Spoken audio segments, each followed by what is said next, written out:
السلام علیکم ورحمۃ اللہ وبرکاتہ۔ کروڑوں درود و اسلام ہمارے آقا مولا حضرت محمد مصطفیٰ صلی اللہ علیہ وسلم پر اور آپ کی اہل بیت اطہار پر۔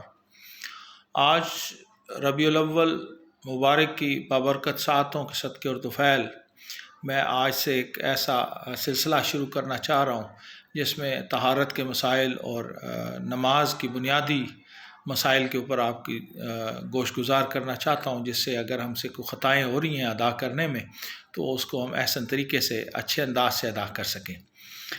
آج اس سلسلے کی جو پہلی کڑی ہے وہ یہ ہے کہ ہم جانیں گے کہ فرض کسے کہتے ہیں، واجب کسے کہتے ہیں اور سنت کسے کہتے ہیں۔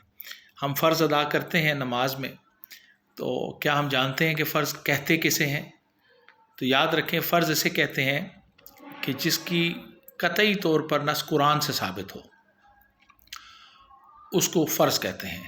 جیسے نماز پنجگانہ قرآن سے فرض ہے، ثابت ہے، تو اس کو چھوڑ نہیں سکتے، ہر حالت میں اس کو ادا کرنا ہے۔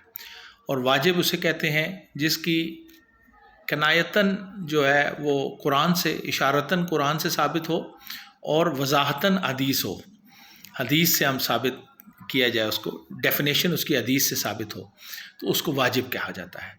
اور سنت جس کی مکمل ڈیفینیشن حدیث سے ہو، حدیث سے ہمارے پاس پہنچی ہو، اس کو سنت کہتے ہیں۔ اچھا، فرض دو قسم کے ہیں، فرض العین اور فرض علی الکفایہ، جسے فرض کفایہ بھی کہتے ہیں۔ فرض العین نماز ہر حالت میں فرض ہے، جو پڑھے گا ثواب کو مستحق ہوگا، جو چھوڑے گا گناہ گار ہوگا اور اللہ تعالیٰ کے غضب کا مستحق ہوگا۔ اور فرض الکفایہ اس کا یہ ہے کہ مومنین میں سے، مسلمانوں میں سے اگر کچھ لوگ بھی اس کو ادا کر لیں گے تو سب کی طرف سے ادا ہو جائے گی۔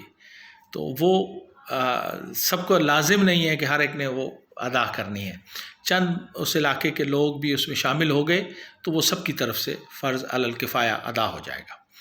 لیکن ایک چیز یاد رکھیے، ان دونوں فرائض کا انکاری کفر پرچہ داخل ہو جائے گا، کافر ہوگا۔ جو ان دونوں فرائض کا انکار کرے گا وہ کافر ہو جائے گا۔ اور اسی طرح واجب کو ادا کرے گا ثواب کا مستحق ہوگا، اور اگر اس کا بھی انکار کرے گا تو وہ بھی کفر پر داخل ہو جائے گا، وہ بھی کافر ہے۔ تو یہ تین چیزیں آپ کی گوش گزار کرنی تھیں۔ اگلے حصے میں انشاءاللہ سنت کی مکمل تفصیل بتاؤں گا، سنت موقدہ اور سنت غیر موقدہ۔